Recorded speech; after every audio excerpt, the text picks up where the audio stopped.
Okay. Hello, everybody. Um, this is a new format. I'm trying it out again trying to be a little more efficient and just getting information out there rather than putting a whole lot of production value in.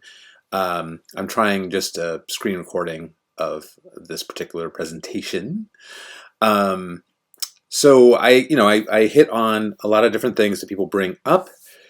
And someone recently asked about setting up horror in the doll stuff.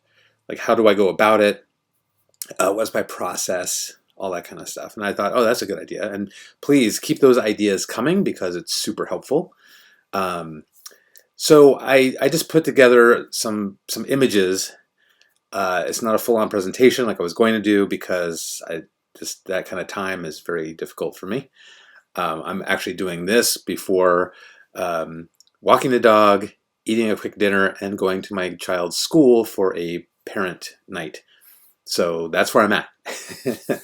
um, so I just put together a couple of different things just to kind of show what I'm talking about. I'm now standing up off my chair. That's what you're hearing now, because presenting up is better.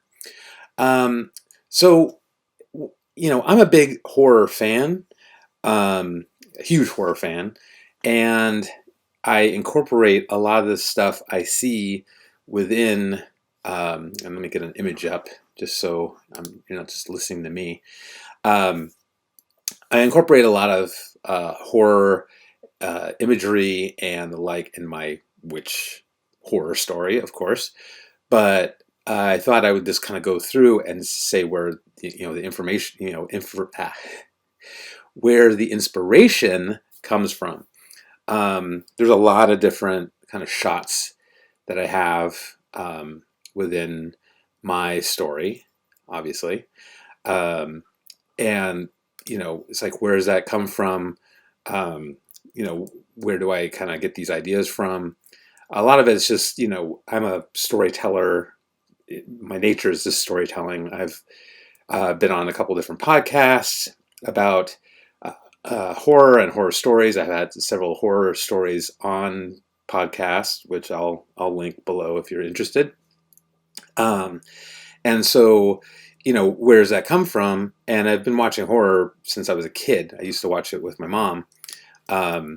She kind of got me into horror and the like. And so that's where a lot of this stuff comes from, is just my love of horror and watching it for so long and everything else.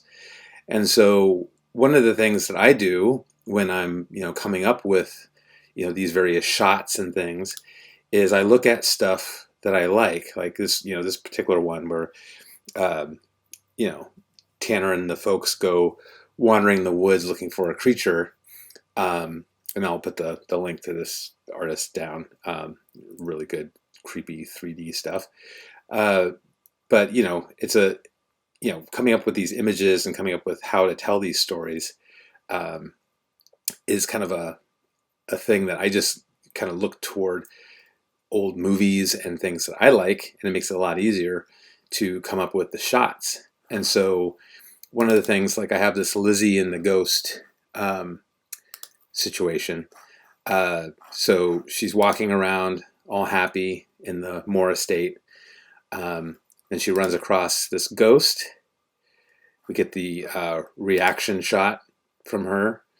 Then the ghost rushes her and attacks her, and she puts up a defensive spell to counteract the ghost and kind of chase it away. So if we look, let's see, kind of in here, we can see things like Legend of Hell House, right? Very kind of gothic tale situation. And that's where a lot of this stuff comes from for me, where it's just like, oh, I love old gothic stuff and the like. So incorporating that into my story is really a major part of things. Go over that later. So yeah, we have a lot of that inspiration. Let's go to inspiration. is just, horror movie stuff, stuff that I've seen in movies that I like. Giallo is a big part of a lot of my storytelling. The lighting, the shots. Giallo is a kind of an Italian um, horror genre. Is a mystery. It's like a slasher mystery. It was based on these books that they had, these giallo books. Giallo is yellow, and all the books, these mystery horror slasher books, had yellow covers. Giallo. Um, and so a lot of the lighting and the like in giallo films is like, very vibrant, reds, blues, greens, um, dramatic lighting kind of stuff. And so you see that a lot in my work, as well as some of the giallo style people. You get a lot of JMB in giallo. The dashing detective. Here we have Detective Vitali, and he's on this case in Italy. It's very much giallo based. Um, you have the classic scary girl kind of stuff, like Jennifer's Body kind of thing going on with Janice. Um, Dramatic lighting with Martine here, and the classic lighting over the eyes, and the scary blood witches. That's a classic kind of horror thing as well. Um, Here is Chelsea in Italy. It's very Fellini 8.5. We'll see that. Um, Kind of the flashback motif of the kind of black and white-ish kind of flashback that Olivia had of her daughter. Um, this kind of image I put together, which is basically like a what is it? The Asphyx, old movie called The Asphyx, where they have a machine that can capture a person's spirit. That was the inspiration for this. Um, a lot of the Cindy stuff in her room, very kind of gothic-y kind of feeling. Um, Chelsea watching the demon drag this boy, away, and then showing up to be the hero later by saving said boy.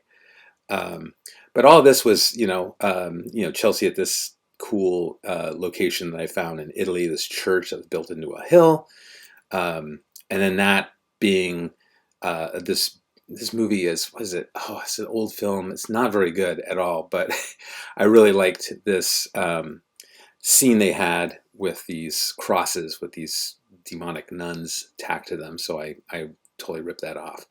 But you can see in a lot of this, this is like very much, my style for my storytelling. And this is a classic Bava film, um, Blood and Black Lace, which is one of the most popular first giallo films.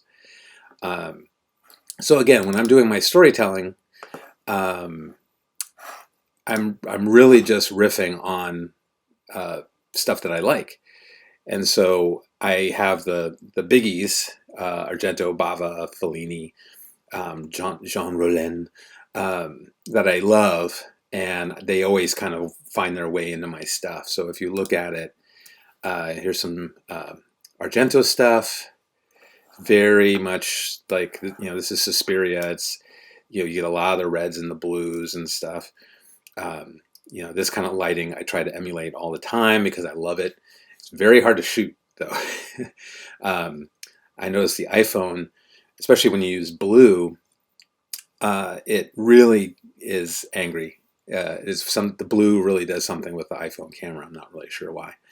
Then we have Bava, another favorite, Edwidge Fenech here, classic giallo damsel. And then here's some cool Bava stuff as well. There's Edwidge again. And again, this is the black and white kind of look that I like. Again, the red coming in here. So you can see, there's a pattern with a lot of my stuff as well. It's very moody and dark and misty. That's kind of fun. The Fellini stuff I mentioned earlier, It's very dramatic. A lot of the lovey-dovey stuff is done that way. Punchy colors, cool-looking people, kind of thing. You know, the glasses, of course. Let's skip down to Jean Rollin. Again, the kind of fiery ladies scenario. Again, more misty, dreamlike quality stuff I like to do when I can. And of course, the bloody facey kind of stuff.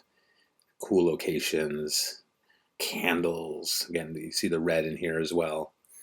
And so, you know, and then there's this general horror as well. Like if you look at this shot, and then you look at, where are we here? Vitali, where'd you go? He disappeared on me. He's an inspiration.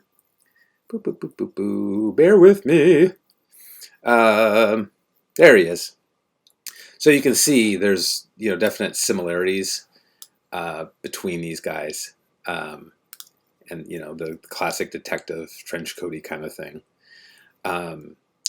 Zombies and, you know, crazy stuff like that.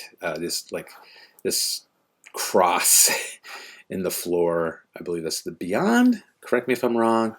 You've seen a lot of this look here, this zombie look in my stuff as well. Dashing detective, creepy masks, and of course Tomy recently. This is Tomy. Ito's work, a really cool Japanese illustrator. Demons, you know, again, you can see this like demonic thing, creepy stuff, masks again. So it's all in there. Again, fog. This is Legend of Hell House, an old favorite of mine from when I was a kid. And there's that picture again I showed earlier. You know, foggy mystery stuff. I've done a lot of this in my stuff. And so the long and the short, this is, you know, some Asian horror. You can see the creep factor and the setups that I do or am aiming for. And it's just using this stuff as reference stuff. This stuff has been, you know, in my life since I was 9. You know, I went to go see Alien when I was 10 years old when it came out in the theater. And so this stuff is just kind of ingrained in me, and I just, you know, aim to emulate it. And so if you look at some of my stuff here, let's see here. Let's go back again. I'm going to wrap this up soon. But this is just some of my lighting. And, you know, here you go. It's like this crazy red zombie-like lady, the Olivia's mother at the time, coming back to try to take over. There's a very giallo-y, you know, red trench coat, yellow. You know, and these shots are set up in a cinematic way. So, you know, when I'm setting up the shots, there's a couple of things I like to avoid. One of which is just getting way far away. I like being really in here. And so you can see in this shot, I'm right down at the level of the figure on the floor, and the other, you know, figure is towering above the camera. I really like being in there because then when you're seeing the image, you're in there with the figures. You're not, you know, 4 feet away. And, you know, here's another one. Again, the giallo style lighting. And if you see this here, this was that shot I showed of Edwidge. I'm not going to be able to find it, of course. Let's see if I can, though, because that would be fun to see. Let's see, Baba. And where is she? She's not there. Well, she was there. This is her with, you know, the sheet pulled up. There she is.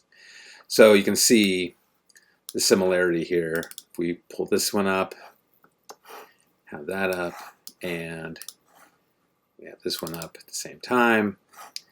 Um, again, it's not rocket science. I'm just, taking something that I have seen and I like, and I just try to emulate it. Um, so it's very straightforward. Um, more blue lighting here. Again, right in the scene. Um, and dramatic lighting here. And this lighting is actually coming from this light source, which I moved the bottle in front of and the glass. So I was really getting that nice punchy light in there. But then I also had a light source casting some shadows and the like, just to light it up. And that's another pet peeve of mine. Don't use the light on, if you're using an iPhone specifically, um, on the phone. Don't take a flash photo. It blows everything out. It looks like, unless you're going for like, oh, this is a shot that someone took at a party with a flash on. I don't know about anybody else, but I do not use the flash on my camera. I avoid it like the plague, essentially. It's just not something that I like to do. Um, it blows everything out and really washes it out. So if you can, I have a lot of these little lights that I got from Daiso. They're little battery operated lights. I set those up and use those to kind of light my scene like you would in a regular photography studio. Because that flash will just make stuff look like toys. And I'm not going for that personally. I want a more realistic look. So, again, here, very dramatic lighting, big shadows on Olivia's face here. This one, where this magic is happening, you can see I put a light down by their feet, shining up to get that dramatic shadow look. Same here. Magic is happening in between them, and there's a light on the ground casting light up, lighting them from below.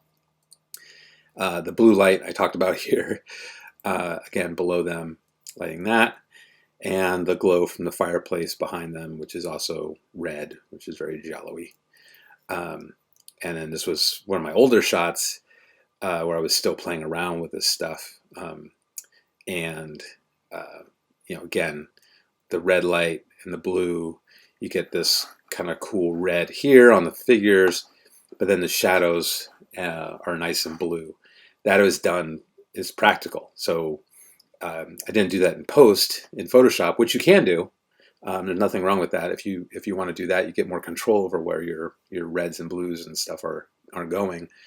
But having the physical light in the scene is the way to go if you want this kind of dramatic look. And I do. You may not. You may want a very studio look.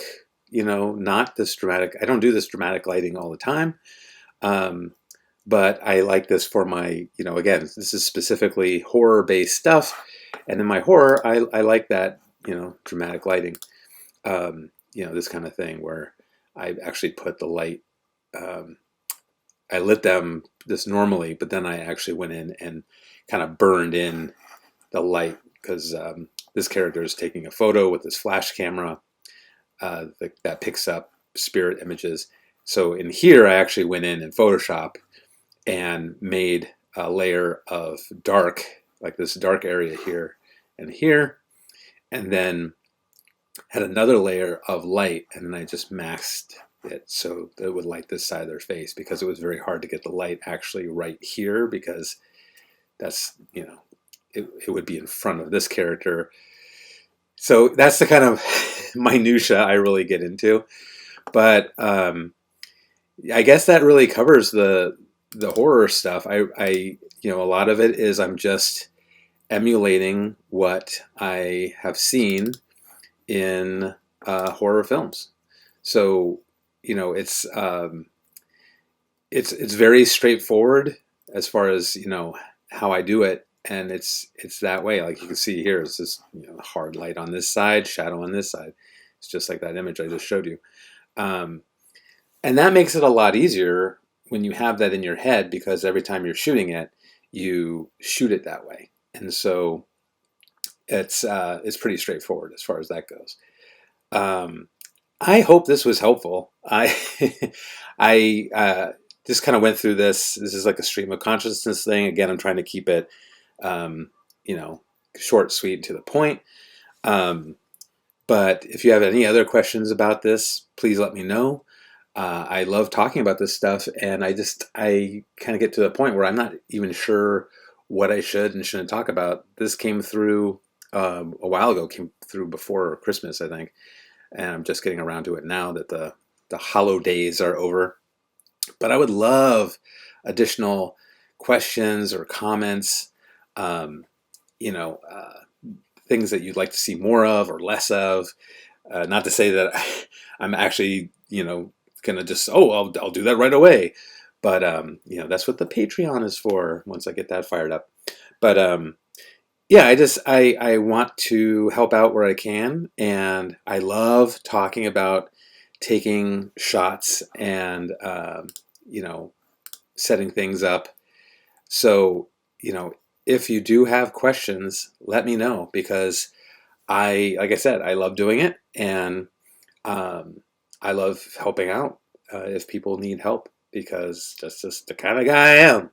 And I obviously love talking. So on that note, I will stop talking and get myself dog walking and eating dinner so I can get out of here.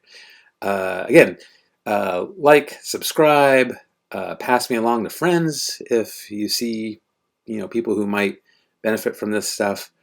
Um, I'm also going to do one on. I think I did this one in Adobe Firefly, but I'm going to do a little thing about backgrounds. I've been doing a lot of AI backgrounds and characters to feed into my story as well, because doing a one-off of this kind of character in a doll is not what I'm wanting to do for a one shot of one scene of my story. And so I've been filling in the blanks with Midjourney and Adobe Firefly. So creating artificial intelligent art to be backgrounds and characters. So again, it makes it kind of nice, because I don't have to sit there and this is a stock background. I don't have to do just stock searches. I can actually just craft a background, um, and it makes it a lot easier. So that'll be my next thing that I do, because I've been really into that lately. Um, so if you have any other things that you'd like to see me cover, please let me know, and I will cut it there. Thanks a lot for watching.